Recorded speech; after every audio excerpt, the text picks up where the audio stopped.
for too long in this country, we've been talking about job quantity versus job quality. Do you have a job or not versus does that job really sustain and uplift you and give you the life that everyone needs and deserves? So that's why we actually just did this first of its kind study to try to baseline job quality for the first time actually in U.S. history. And the numbers were concerning. Only about 60% of the workforce did actually not meet the elements of job quality that we looked at. So we've got to shift to a model where it's about upward mobility and where we're really looking at what allows a program to help people get into that good, uplifting career and not just any job. Welcome back to The Optimistic Outlook. I'm Lauren Espin.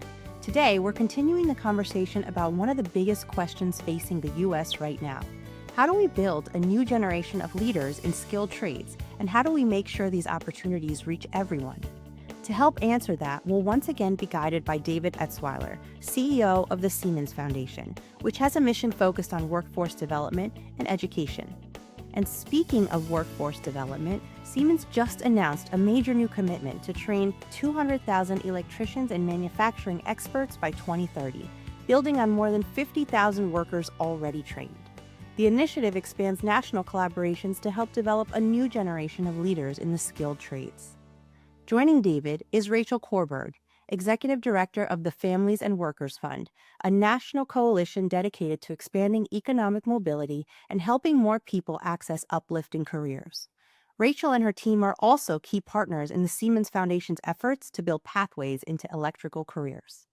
Together, they'll explore what it takes to ensure investments in manufacturing and AI factories help create careers for workers and communities nationwide, and why there's so much reason for optimism. Now, let's join David and Rachel. Good. Well, Rachel, always good to be in conversation with you. Welcome. Great to be with you. Thanks for having me. Absolutely. Listen, our work, your work is really rooted in the personal. And I know you've spoken about this publicly in the past. Your family's experience in World War II and how that shaped your commitment to helping people facing economic insecurity, I should say. Tell us a little bit about that, if you would. I think it's an important starting point. Yeah. So I'm the descendant of Jewish immigrants and refugees from Eastern Europe, actually a lot of what is modern day Ukraine. And my grandparents were first gen kids in Brooklyn before, their generation. Not one person in the family had not only not college, but really any kind of formal schooling. And people were living in very deep poverty and fleeing violence and persecution. And then because my grandparents came of age in the New Deal era and the post-World War II era, in a single generation, the family essentially went from poverty to being solidly in the middle class. So my grandfather, to break it down a little bit more, he was able to go to a public university to pursue a career he was passionate about. When he went through periods of losing his job, as so many of us do, he was able to access unemployment insurance, a pretty novel program for the time to kind of stay afloat. And he would get into his suit, go to a hotel lobby as an unemployed person, get in the phone booth and call around looking for jobs. And he was able to spend his time staying on his career path instead of doing the sort of odd jobs that a lot of his, cousins and other family members were, and ultimately maintain his footing in the middle class. So for me, like a lot of why I do the work that I do is because of them. And as much as I feel so inspired by and connected to their story, they really raised me and were just such a huge positive influence in my life. I also know that if you would walk just a couple blocks from where they grew up in Brooklyn, there were a lot of families of color, particularly at the time, Black and Puerto Rican families, who were locked out of many of the same business practices and policies that were buoying our family. So I have a very deep belief that this country can do economic mobility and that we really know how to do it because we've done it. And that there is so much unfinished work. That's really our charge to do today. This is a country that has done well because we've included everybody and there's been opportunity. We understand that folks get knocked down, but we help each other up. And that is as much a philanthropic endeavor as a selfish endeavor for an economic society, right? I mean, if you only had to focus on what's in it for society, it's a good thing for all of us, right? If you got a cold stone heart, but the fact of the matter is, it's the right thing to do from the human condition side of things. Rachel, you head up the Family and Workers Fund. I would love it if you would just give us a little bit more detail on what the fund does, how it operates, and what you see as the major opportunities and sort of leading examples of your work. Just before I respond to your question, David, you said something that was so powerful around, even if if you're not interested and inspired in opportunity and supporting kind of the next generation, you said it in better words than that. Even if you've got a cold stone heart to that, just the math doesn't work. We have so many job openings. There's such a strong business case for really just investing in talent and not leaving people on the sidelines. The Families and Workers Fund is a coalition of about 20 philanthropies that all came together and said, we need to build a better future for families and workers. We all want to see a future where working people can thrive and where they are not sidelined and their talents can be tapped into and can fully contribute. And that vision is really shared across this very broad group of private philanthropies, family foundations, and corporate foundations. We've been really honored to pool about $135 million over the last nearly 6 years to together go after this possibility. Yeah, and kudos to you for leading that, right? It's just been a tremendous success story. And it is this theme, and it's gonna permeate everything that we talk about today, right? This confluence of need and opportunity. The fact that we know, 37% of the folks in this country report not being able to digest, if you will, unplanned expense of $400 or more, right? Either from their savings or from their credit. 37% of people, you just have to pause, those of us with a job and a little bit of savings, and understand what that anxiety feels like. And at the same time, as you're referring to, our replacement rate as a population is 1.6. It has to be 2.1 just to stay flat. And yet we're talking about growing jobs in manufacturing and electrical fields, et cetera. So it's a very inspiring place to work in this economic insecurity space, because that need and opportunity, and yet we can't bring those together fast enough.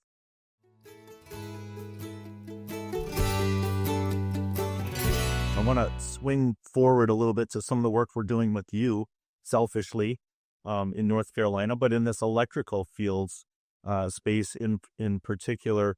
Help us understand what makes this moment so pivotal for inclusive access for those types of jobs. It's a perfect opening. So on the one hand, we've got a market that is quickly growing when it comes to infrastructure, advanced manufacturing, clean energy, areas that, electrical careers are key. So the market's growing, public and private dollars that are fueling this consumer demand. And then you've got two big factors. On the one hand, you've got employers saying, I have a hiring shortage here. I cannot hire enough talent to fill the roles that I need. And then on the flip side, as you were just saying, David, we have so much untapped talent in this country and so many people that are hungry for an uplifting, meaningful career. We just did some research with Gallup and Jobs for the Future and the W.E. Upjohn Institute.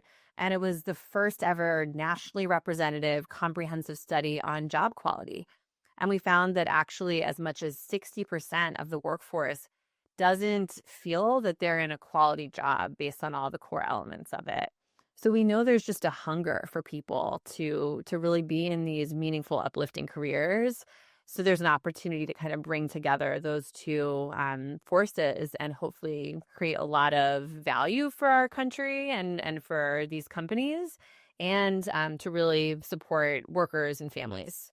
I think part of what happens in society is we talk about mapping your future and being strategic about your career path and kind of thinking ahead. But if you go back again, there's so many folks here who are really just barely holding it together. Each moment of their day might be one or two jobs at a time. So talk a little bit more, if you would, about the fund and how you address really practical realities of bridging yourself from one place in our economy to another, barriers like childcare, transportation, mental health, those types of things. Even I reminded one of our grantees the other day in healthcare, we're providing $200 so that folks can purchase scrubs. That may seem to you and me to be a very digestible expense, but it's prohibitive for lots and lots of people. Yeah. Too often we forget that we're all just people and life happens to all of us. But some of us are supported and have the financial stability and benefits to deal with the stuff that gets in the way. And for others of us, particularly those who are early in a career or have grown up in poverty, something like a flat tire, a sick kid, a bus schedule that is perpetually running behind, a need for just some dedicated mental health services. That's the stuff that can derail you when you finally get into that training program that's going to get you to a good job, or you finally get that job that is what you've been training for and building towards. So we think there's a lot of focus right now, and some of this is good on, getting the pedagogy right of training, having cutting edge technology in training. The number of providers I've talked to that are doing really interesting things with AI and virtual reality to take their training to the next level. That's exciting. But we gotta not forget the basics, which is none of that really matters if ultimately the learner can't even get to the program on time, or there's just something like mental health or substance use support standing in the way of being able to show up and really be present and bring a full ability to learn. So we support a lot of different grantees that are kind of meeting people exactly where they're at. And one example I'll give is a fantastic organization called PowerCore PHL. And the approach they take to this is, rather than having a kind of one size fits all, like, hey, we've got these resources, you figure it out. We know so often people aren't able to take advantage of it when we present it that way. So they will actually identify when someone's been late a bunch of times or just seems a little bit different and not as engaged. And they've trained their staff to then reach out to the participants and ask, like, what's happening, what's going on, and to be able to provide kind of on the spot wraparound supports. That kind of support would be easy to dismiss, right? If you didn't go deep to say, well, that's personal accountability. That person should be able to, we can invest. It doesn't really work that way, right? Like, these are the moments in our lives when we need help and support. And so much of what we're talking about today is bridging to a different place, right? It's like, help me get to that other place. And absolutely, I'll have the resources and the means to be able to do some of those things you're talking about. But in the meantime, we're helping build foundations. That is, from a business perspective, I think that's the place when we talk to other people in business that we need to be more aware, right? Like understand, well, I trained this person, but then they left just because there was $1 more an hour, down the street. That's like that pay is $1 an hour is pretty real for folks. And then all you have to do is look at folks lined up at a Costco gas station or people chasing a penny or two at a gas station and understand that's real. That's very, very real. So I'm glad we're chatting about it today. I want to shift a little bit to this intersection of business and philanthropy and government, because I think we're starting to see some new trends there. But your fund certainly bridges that, right? And that means a lot of different interests and bringing people together. But help us understand some of the trends and the work that you're seeing happening in that space. And I would just say quickly to the last point you were making, David, which I love. I'm a parent. I know many of us are parents. I'm also a family caregiver. And how many times have we helped, I'm thinking right now of a teenage sibling being like, no, you got to get out of bed now. I'm going to drive you or you're going to be late to work, right? Or just, and that is not every person has someone who's available to drive them to work and has a car that's full of gas, and just the times that either we've received or we've given that kind of support to help someone get over the bump that life has provided them is so important. And we've got to find a way to systematize that and put that into our programs because they'll work better. It increases the outcome rates, and we've seen that very clearly in the data. Where we've seen the most success is really where you can align incentives for business, for government, and for the workers themselves, and philanthropy can help to do that. So, for example, I'm thinking about a region in Texas where we were able to do some work where there was just a huge construction boom. Companies were feeling like a big pain point for them was their zoning and permitting. They're like, let me get through this. I don't want to be slowed down. At the same time, the local government is got a huge backlog, who wants to do a good job, but it is like, how do I make my way through all of this? And then you've got all these workers that really want to be in good, uplifting careers and providing for their families and see this boom and want to know how how they can be a part of it, right? So ultimately, what we were able to do by both supporting different types of technical assistance and in helping a nonprofit created by workers build something called the Better Builder Initiative. And ultimately, this was a set of evidence-based criteria that when developers provide, jobs that have strong pay, that have workplace health and safety training, that have opportunities for advancement, we know that those development projects are going to have less injuries. They're going to go more smoothly. They're going to provide the kind of jobs the government wants to see in their communities. They're going to have less risk for the government, frankly. So the government decided, you know what? The companies that choose to get voluntarily certified in this, kind of like a LEED certification for workers and jobs, if you want to get voluntarily certified in this, we're going to be able to give you expedited zoning and permitting. We'll let you come a little, to the front of the line here because we really know that this is going to be better for us and better for our community. So then there was a ton of demand from companies to address this problem they have of needing to wait on the zoning and permitting timeline. So you get this positive flywheel effect where now, companies, workers, and government actually all have the same incentives, and an incentive that's really, really good for business, really good for workers, really good for the community. So we look for opportunities to kind of find those flywheel moments and say, do you need a little technical assistance here? Do you need, some marketing help? Do you need a grant to this nonprofit so they can take their work from something kind of scrappy to something more professionalized and ready to really be marketed and packaged up? So that's just one example of how I think we can get all of these sectors moving in the same direction. I mean, when we look at, some of the virtues of the US, we're fiercely independent, we're competitive, we're a lot of great things that we know about this country. And sometimes that can work against us, right? We see other countries, if we think about Germany or Switzerland and their apprenticeship model, right? Where these types of relationships cross-sector have existed for a long time, and this understanding that raises all boats, right? That's coming along because of this opportunity to do better, because of the requirement that we do better in terms of getting folks who we haven't invited to the field onto the field. Let's switch, if we could, Rachel, to a little bit over to how technology is changing industries and therefore worker skills and what folks, competencies and skills are that they need to show up with, and wondering if you would give us the benefit of your perspective on how you see that changing. Yeah.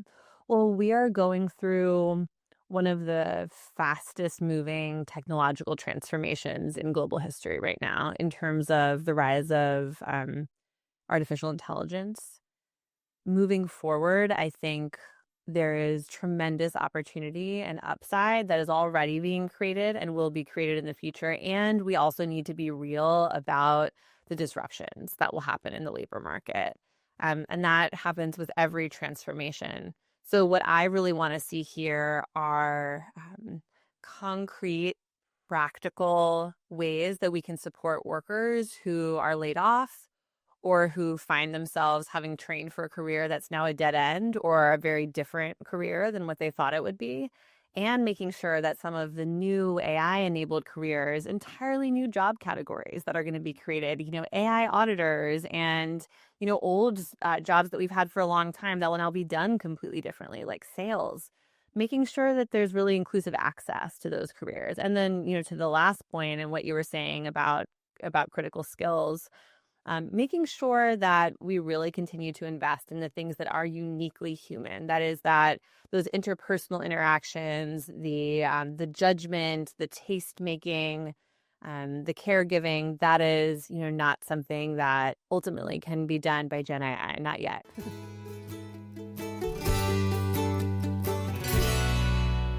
Rachel, you talk a lot about this distinction. You share this distinction about, what is, too often a focus on job placement versus what is a good job. Yeah, we think for too long in this country, we've been talking about job quantity versus job quality.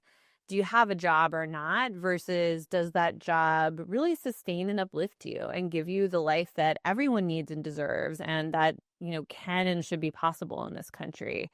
We see that even in the way data is collected. For a long time, the federal statistics we've had were just looking at if you were employed or unemployed and your wages. But we know there's a lot more that goes into it. Are there scheduling practices that allow you to show up as a parent? Is there, healthcare benefits so you can navigate a challenging diagnosis? Are there opportunities for advancement so you're not just stuck in the same place for a whole career? We know that matters to workers. We know it makes a competitive economy. We know it makes strong and vibrant communities and families. So that's why we actually just did this first of its kind study I was mentioning with Gallup and Jobs for the Future and Upjohn Institute to try to baseline job quality for the first time actually in U.S. history.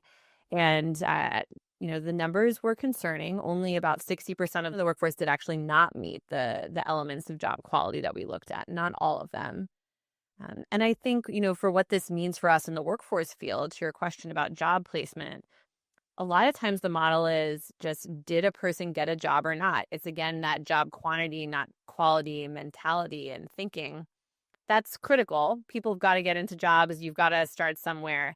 And I wouldn't call a workforce program a success if it's essentially just cycling people who were born into poverty into jobs that keep them in poverty or just one little notch above it. And frankly, we have too many workforce programs that are doing exactly that. So we've got to shift to a model where it's about upward mobility, and that is about centering job quality, and where we're really looking at what allows a program to help people get into that good, uplifting career and not just any job. Listening to you gets me thinking back to when my kids were looking at colleges, right? And you would sit down and have an orientation. They talked to you about what percentage of kids had jobs within 6 months. But when you dug into that, it was sort of any job, right? It wasn't necessarily a job in their field or one that was going to sustain and track and grow them. So it's a super important thing for all of us to focus on. And it's one of the things, I've got a son who works at Siemens as well. And one of the things I'm excited for him about is this understanding that where you're at certain companies or foundations or government places, you look around and people have had jobs in all sorts of different parts of the organization, right? Like they're rewarded for that. They're developed. And that's a big part, I think, of what you're really tracking and looking at here is like, are you here for the moment or are you here for the future? So I love that distinction you're drawing here. Let's talk about some breakthroughs, if we could, in terms of systems change, kind of the big picture of how things are changing, what states, might be leading, or where you see really good examples of different sectors coming together, new innovative practices, what's working and where is it working? Yeah, and just to your last point again, the career exposure is so important, David. I'm glad that your son had that experience and that others in Siemens do. I would just add here, I think another problem we've got in the workforce field is too often we're just thinking, essentially, well, you grew up on a low income, you're living on a low income, you should be grateful to be in any kind of a job that you can get. And that's really wrong-headed thinking. Number one, it's really condescending and has a lot of troubling roots to it. But also, it's not going to leave, if you're just a data person, it's not going to lead to the best outcomes because we all need careers that are good matches for who we are and our skill set and our talent. So, what I've seen in a lot of the programs that we support is they actually give the same sense of like agency and empowerment to people who are going through them that young, more privileged people are getting in college settings, of getting to try lots of different things. So for example, PowerCore PHL that I mentioned, they support their participants in trying a few different things. And you don't have to just stick with the first one. You can say, like, masonry really wasn't for me. I want to do urban, reforestation now. And I really like that interaction with the community. And I thought it was, the first thing, it's really the second thing. So I think that's so important. And we need to remember that that's not just something for privileged young people, but it's something that we actually all need and is going to lead to the best outcomes in the workforce and for the economy. But breakthroughs. So I would definitely lift up this awesome work happening in Texas with Better Builder. I would also lift up, there's an awesome coalition in the Baltimore area being led by the Maryland Philanthropy Network that is bringing together community colleges and labor unions and employers all around infrastructure, including electrical careers. And I just think when you can get all of these folks at the table and really drive forward, that's where we see results. There's a similar approach happening in Michigan that we're really excited about. I'd lift up Colorado. Colorado is doing something very cool at the state level on workforce. They're trying to figure out how to actually measure the job quality outcomes of the workforce program. So exactly what we were just talking about, David, and how can they make sure that the public dollars they're putting into workforce programs really result in good, upwardly mobile careers for folks. So I see a lot of bright spots and breakthroughs and potential for them around the country. I also think we got to be real. Like, there's some serious headwinds that we're facing as well. And we're going to have to be very clear-eyed about those and keep forging ahead anyway. In addition to just taking your response to my question one step further, which is these are great initiatives. They're isolated.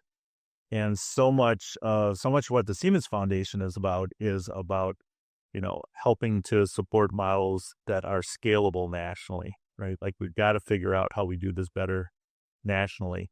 Are there places where you're seeing that kind of thought process, the Dallas example, the Baltimore or Colorado example, is that taking root outside of the core, and why is that?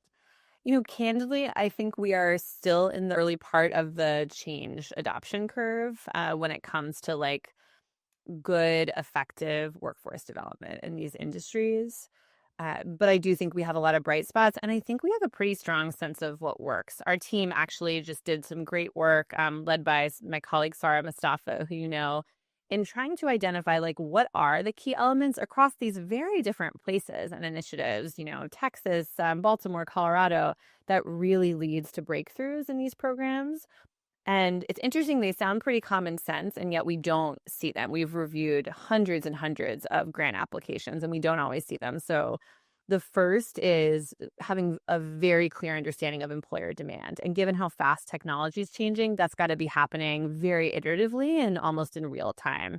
There's too many programs that unfortunately were great for where the technology was 2 years ago, and it's just out of date now. And the second is the wraparound support that we talked about. You've got to make sure that you're helping people deal with the many hoops life is going to make you jump through, and that you can stay focused on your goals and the pathway you're on.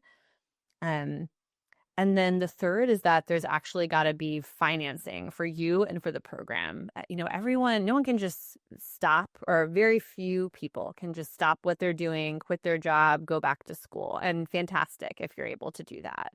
But most people have got side hustles, a permanent job, kids, etc. So we've got to make sure that the training programs are compensated typically. And that's why, we love the apprenticeship model so much.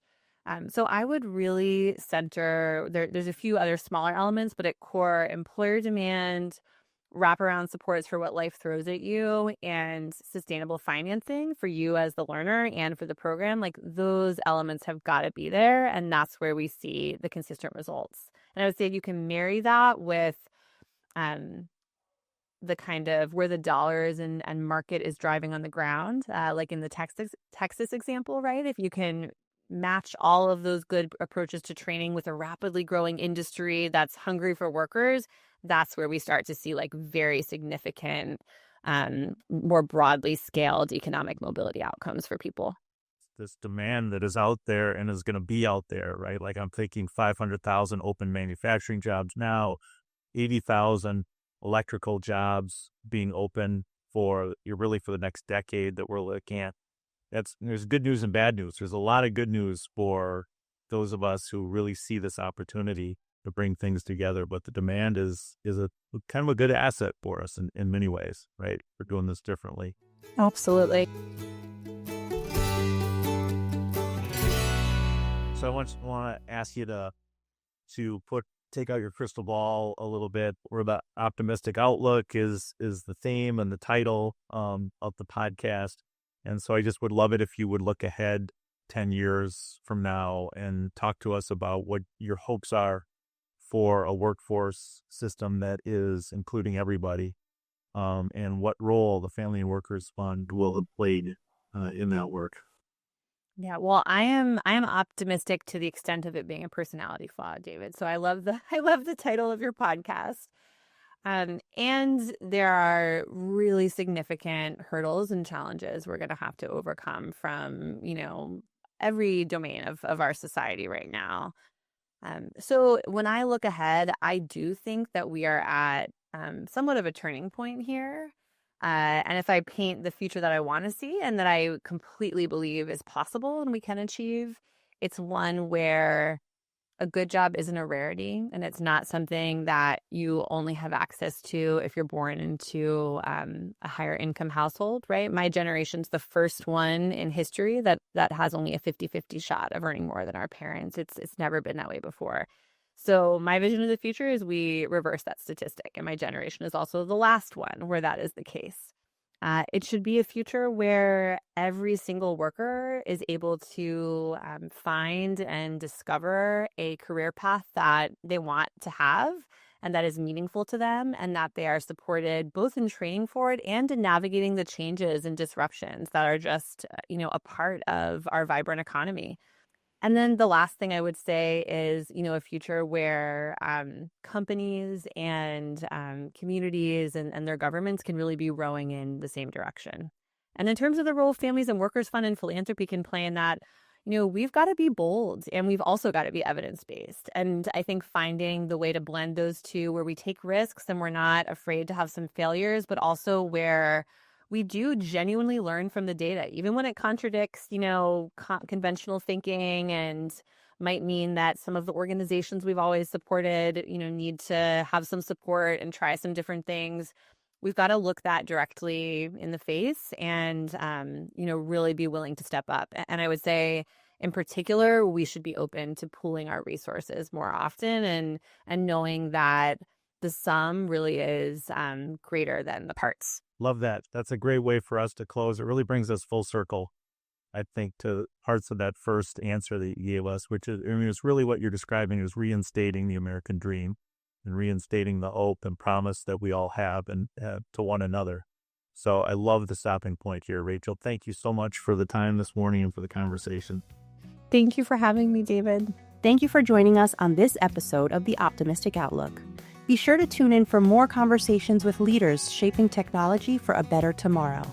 Please subscribe to The Optimistic Outlook wherever you listen to your podcasts, and be sure to share the podcast with a friend or colleague.